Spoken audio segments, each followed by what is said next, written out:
Good morning मेरे प्यारे सभी साथियों, आप सभी को वेरी वेरी गुड मॉर्निंग। स्वागत है आप सभी का अपना यूट्यूब चैनल कृष्णा प्रजापति पर। साथियों, आज है 26 मार्च 2024। आज के करंट अफेयर्स में टॉप इंपोर्टेंट क्वेश्चंस कवर किया जाएगा, जो कि सभी प्रतियोगी परीक्षाओं के लिए बहुत ही इंपॉर्टेंट क्वेश्चंस होने वाले हैं। अगर आप किसी भी एग्जाम की तैयारी करते हो, यूपीएससी, एसएससी, रेलवे, पुलिस या किसी भी डिफेंस एग्जाम की तैयारी करते हो, तो ये सारे क्वेश्चंस आपके लिए बहुत ही इंपॉर्टेंट क्वेश्चंस होने वाले हैं। चलिए साथियों, सारे क्वेश्चंस एक एक करके कवर करेंगे। आज का जो पहला क्वेश्चन है, हाल ही में किस देश के प्रधानमंत्री ने अपने पद से इस्तीफा दे दिया है? तो इसका सही आंसर हो जाएगा आयरलैंड। आयरलैंड के जो प्रधानमंत्री है, उन्होंने अपने पद से इस्तीफा दे दिया है। इन इंपॉर्टेंट क्वेश्चंस के कुछ इंपॉर्टेंट पॉइंट्स होते हैं जो कि आपको जानना बहुत जरूरी होता है, ताकि आपको क्वेश्चन में कोई डाउट ना रह जाए और क्वेश्चन जो है आप अच्छे से समझ पाओ। तो इनका जो पहला पॉइंट है, 20 मार्च को आयरलैंड के भारतवंशी प्रधानमंत्री लियो वराडकर ने अपने पद से इस्तीफा दे दिया है। ठीक है।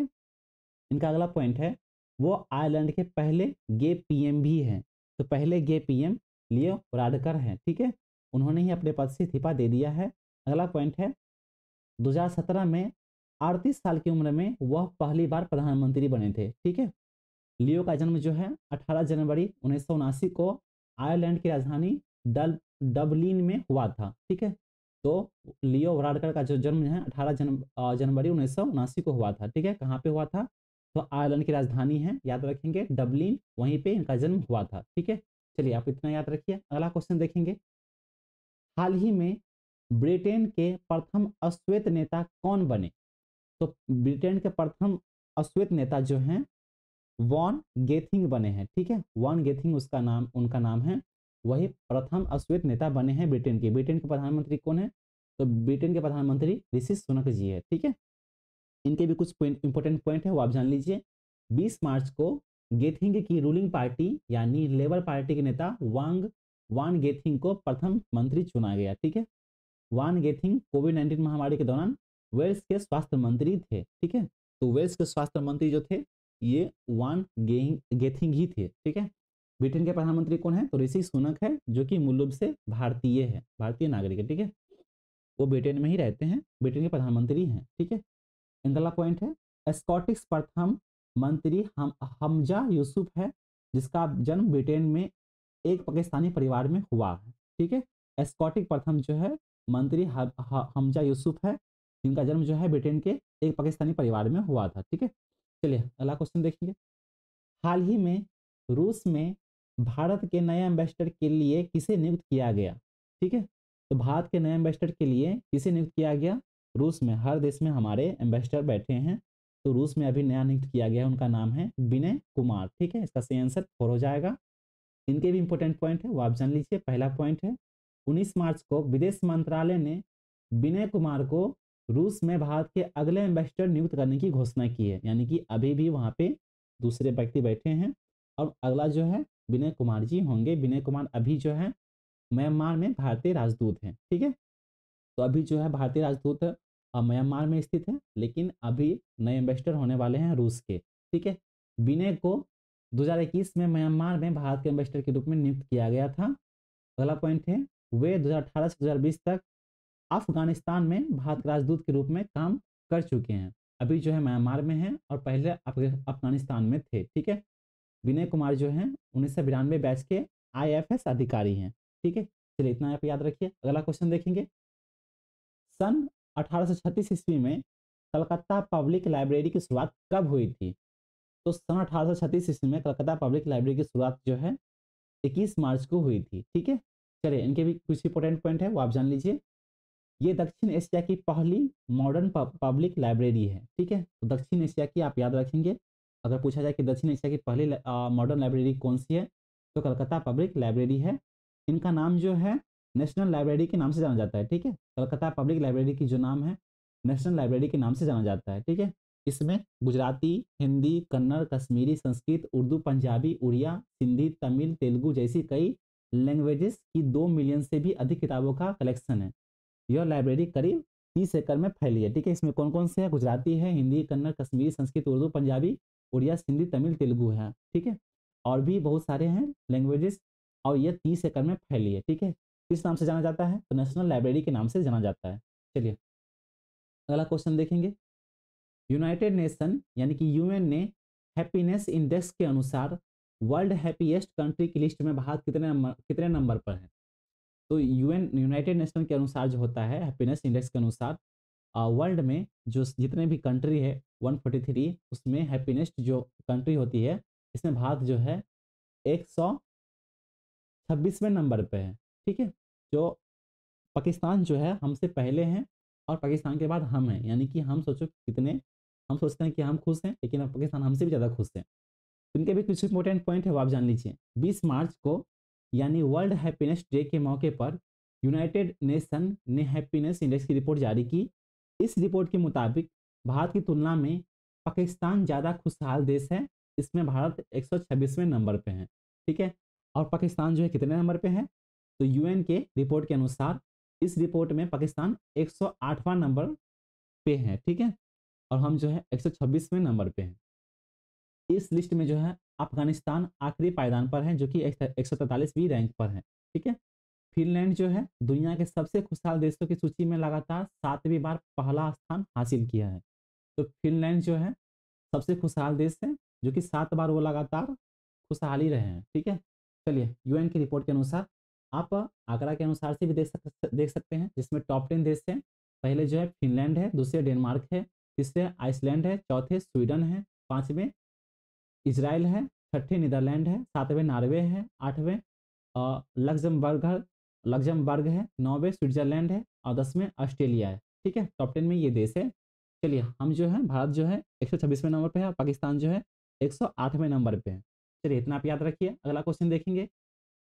18 मार्च से भारत और किस देश के बीच सैन्य अभ्यास टाइगर ट्रायम्फ 2024 की शुरुआत हुई। ठीक है, तो टाइगर ट्रायम्फ 24 की शुरुआत जो है 18 मार्च से शुरू हुई जो कि भारत और अमेरिका के बीच शुरू हुई है। ठीक है, इनके भी कुछ इंपॉर्टेंट पॉइंट है वो आप जान लीजिए। 18 मार्च से भारत और अमेरिका के बीच टाइगर ट्रायम्फ 24 संयुक्त सैन्य अभ्यास की शुरुआत हुई। ठीक है, यह 13 दिवसीय यह सैन्य अभ्यास भारत के पूर्वी समुद्री तट पर आयोजित हो रहा है। ठीक है, तो शुरुआत हो चुकी है, वह 13 दिन तक चलेगी। ठीक है, यह सैन्य अभ्यास 2 फेज यानी कि हार्बर और सी फेज में आयोजित किया जा रहा है। अगला पॉइंट है, इसका उद्देश्य ट्राई सर्विस ह्यूमैनिटेरियन असिस्टेंट और डिजास्टर रिलीफ को मजबूत बनाना है। ठीक है, इसके लिए सैन्य अभ्यास शुरू हुई है। ठीक है, अगला पॉइंट है, पहला टाइगर ट्रायम्फ अभ्यास 2019 में 9 दिनों के लिए आयोजित किया गया था। अभी जो है 18 मार्च से शुरू हो चुकी है जो कि 13 दिन तक चलेगी भारत और अमेरिका के बीच। ठीक है, चलिए इतना आप याद रखिए। अगला क्वेश्चन देखेंगे। हाल ही में प्योर वेज मोड किसने लॉन्च की है। प्योर वेज यानी कि खाने पीने की सामान जो है जोमेटो के द्वारा यह लॉन्च की गई है। ठीक है, जोमेटो एक ऐसी कंपनी है जो कि आप कुछ भी ऑर्डर करते हैं तो आपको घर पे पहुंचा देते हैं।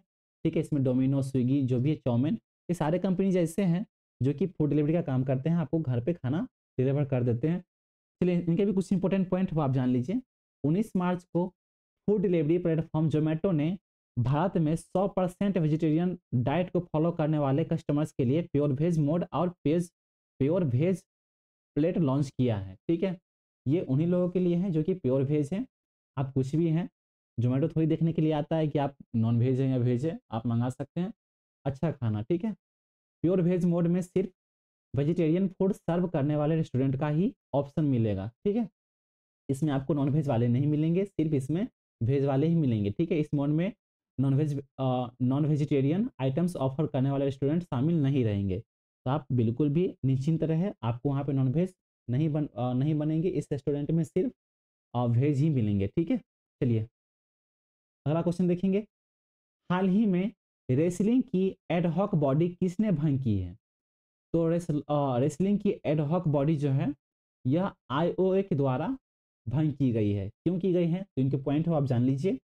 18 मार्च को भारतीय ओलंपिक संघ यानी कि आईओए ने wrestling federation of India WFI का कार्यभार संभाल रही एडहॉक कमेटी को भंग कर दिया है। केंद्रीय खेल मंत्रालय की ओर से खेल गाइडलाइन के पालन न करने पर डब्ल्यूएफआई को बैन कर दिया था। ठीक है, तो यह जो है रेसलिंग की एडहॉक बॉडी वह आईओए के द्वारा भंग की गई है और इससे पहले भी खेल को गाइडलाइन का पालन न करने के लिए WFI को भी बैन कर दिया था। ठीक है, चलिए इतना आप याद रखिए। अगला क्वेश्चन देखेंगे, हाल ही में विश्व गौरैया दिवस कब मनाया गया?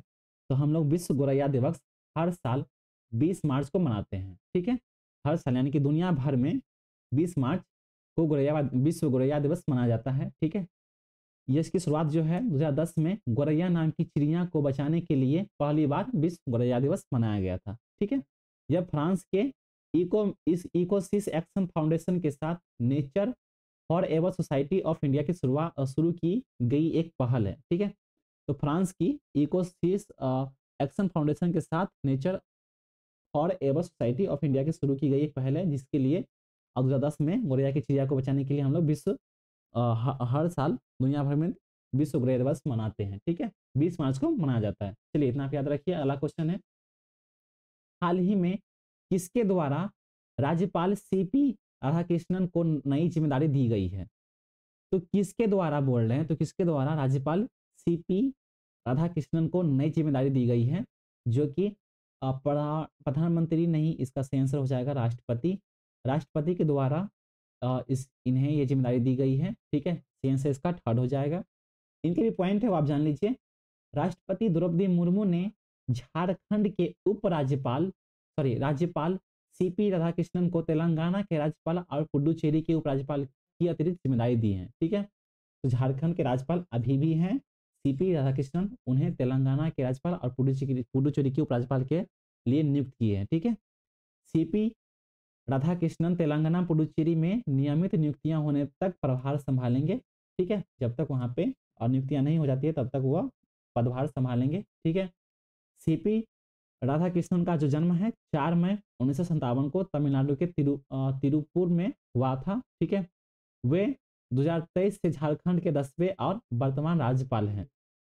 तो 10वें जो थे झारखंड के राज्यपाल, वो अभी भी राज्यपाल 2023 में है। ठीक है, चलिए इनका भी अगला पॉइंट है, 2016 से 2019 तक अखिल भारतीय कॉयर बोर्ड के अध्यक्ष थे, जो MSME मंत्रालय के अधीन है। ठीक है, चलिए अगला पॉइंट है, वे तमिलनाडु में बीजेपी के पूर्व प्रदेश अध्यक्ष भी रह चुके हैं। तो पहले भी हुआ और तमिलनाडु यानी कि तेलंगाना से वो काफ़ी, तमिल से वो काफ़ी मिलते जुलते हैं। उनका जन्म भी जो तिरुपुर में तमिलनाडु में हुआ था और अभी जो झारखंड में है इसके लिए उन्हें बनाया गया है। चलिए इतना आप याद रखिए, लास्ट क्वेश्चन था। चलिए साथियों, 21 मार्च के कुछ महत्वपूर्ण दिन हैं जो कि आपको याद रखने हैं। 21 मार्च को क्या क्या घटना हुई थी, किसका निधन हुआ था, किसकी आज़ादी मिली थी, है ना। चलिए इतना इनका जो पहला पॉइंट है, 2000 में यानी कि 2000 ईस्वी में गिरिजा प्रसाद कोइराला नेपाल के प्रधानमंत्री नियुक्त किए गए थे। तो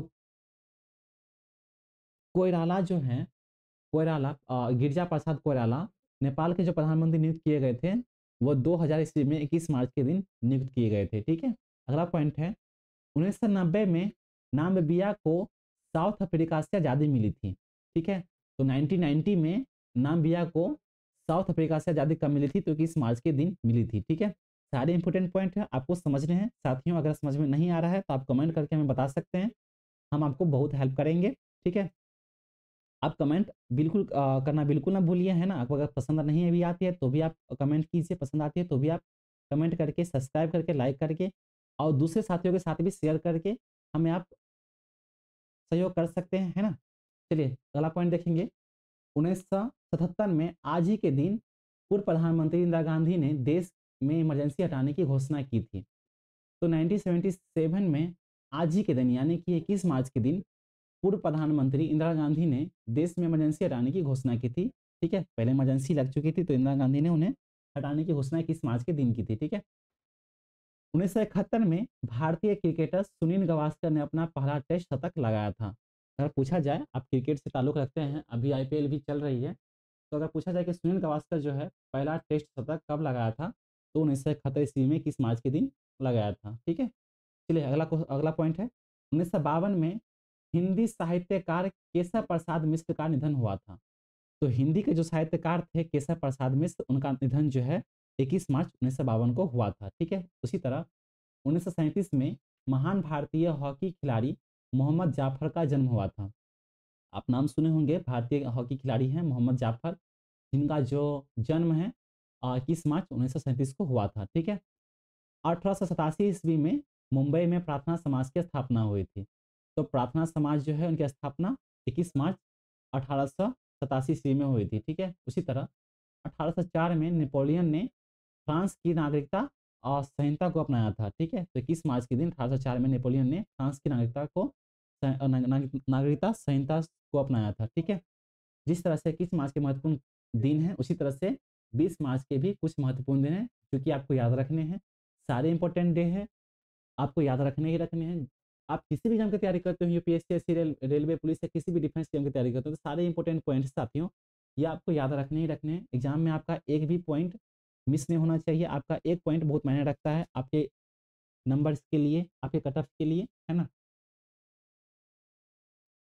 चलिए साथियों, इनका जो पहला पॉइंट है वो हम देखेंगे। 2003 को 2003 ईस्वी को अमेरिका ने इराक पर हमला शुरू किया था। तो इराक जो है अमेरिका ने इराक पर जो है हमला शुरू किया था 2003 ईस्वी में। ठीक है। उसी तरह से 1991 को बेगल खालिदा जिया बांग्लादेश की राष्ट्रपति बनी थी।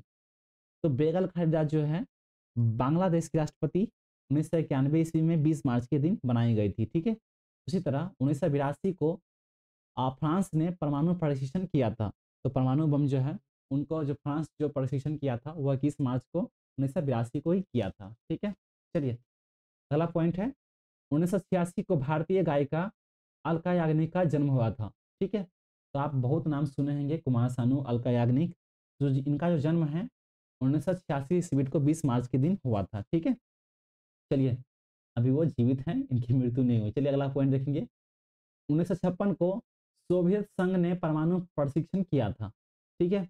जिस तरह से फ्रांस ने परमाणु परीक्षण किया था, उसी तरह से सोवियत संघ ने परमाणु परीक्षण किया था 1956 ईस्वी को। ठीक है।